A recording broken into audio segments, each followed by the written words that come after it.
morning po sa inyong lahat mga idol. Ngayon, mayroon pong tayong tutugunan. Mayroon pong nagtatanong sa atin kung ano daw ang sinyalis na mayroon pong duwende sa bahay. Kaya maganda itong itinatanong sa atin. Kaya subukan natin itanong sa ating kaibigan mga idol. Paabot po din siya sa atin kung ano po ang ginawa ko daw kung bakit mayroon tayong kaibigan. Kaya ito po ang ating topic mga idol. Maganda po ito para malaman ninyo kung mayroon bang duwende sa bahay nyo. Kaya subukan natin si kaibigan, ha? Linyo? Ay, salamat.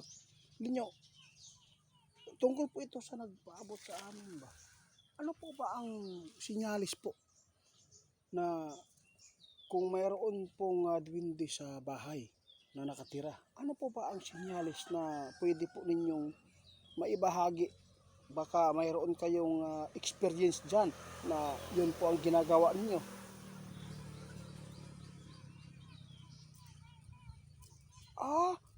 Mga idol, ito po kadalasan ang mga duwende, labi na kung mabuting duwende, nagpapakita yan sa mga maliliit na bata, 2-year-old, 4-year-old. Yun po, kapag mayroon pong mga bata na bigla na lang natatawa doon sa loob ng bahay daw ninyo, na walang kasama, na may pinaglalaroan, may kalaro, yun po ang mga sign mga idol Tandaan ninyo, baka mayroon po kayong mga bata dyan na yun po ang kinikilos, yun po ang sign. Pero kaibigan, ano po ang sign kapag may nakatirang duwende dyan sa bahay na masama? Ano po ang impormasyon po ninyo dyan?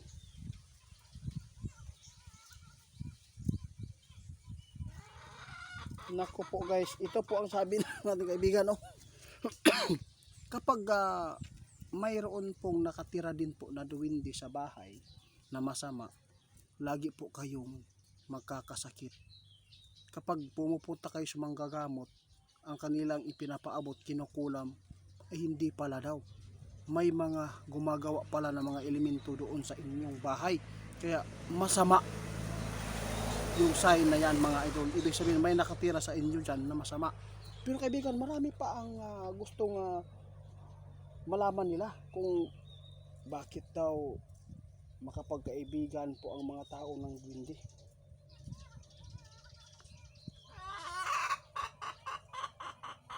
Yun pala. Kaya guys, ito sinishare po ng ating kaibigan. Alam po ninyo, hindi po ninyo kailangan na kayo po ang maghahanap na makipagkaibigan ng duwende. Hindi, sila po mismo talaga ang kung kampanti ba ang tao na yan na lapitan nila o kaibiganin. Yun tulad po natin mga idol. Yun po ang tandaan ninyo. Hindi pwede na kayo ang maghanap na magkaroon kayo ng kakilalang duwende, kaibigan. Hindi, sila po mismo kung kampanti. Pero kaibigan, bakit po ang mga kadalasan yung mga manggagamot, mayroon po mga taglay na mga duwende, may mga kaibigan? Ito po ang bantayan, no? Kanang mga nagkaroon ng kaibigan na duwende na manggagamot, lalo na hindi maganda ang panggagamot nila. Huwag kayong magpalinlang mga idol, dahil sinabi natin kaibigan, may mga nagtataglay talaga ng manggagamot na nagkaroon ng duwende na kaibigan na masama. Yun po sila ang hindi magandang lapitan ng mga magpagamot.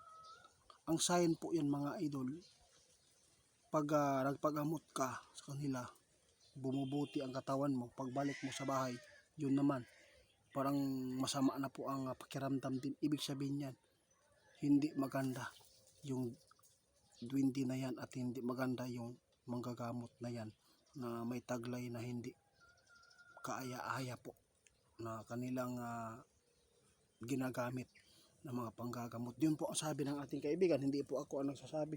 Pero kaibigan, ano pa ang mga sinyalis po para malaman po nila? Baka mayroon pang mga sinyalis pa na iba.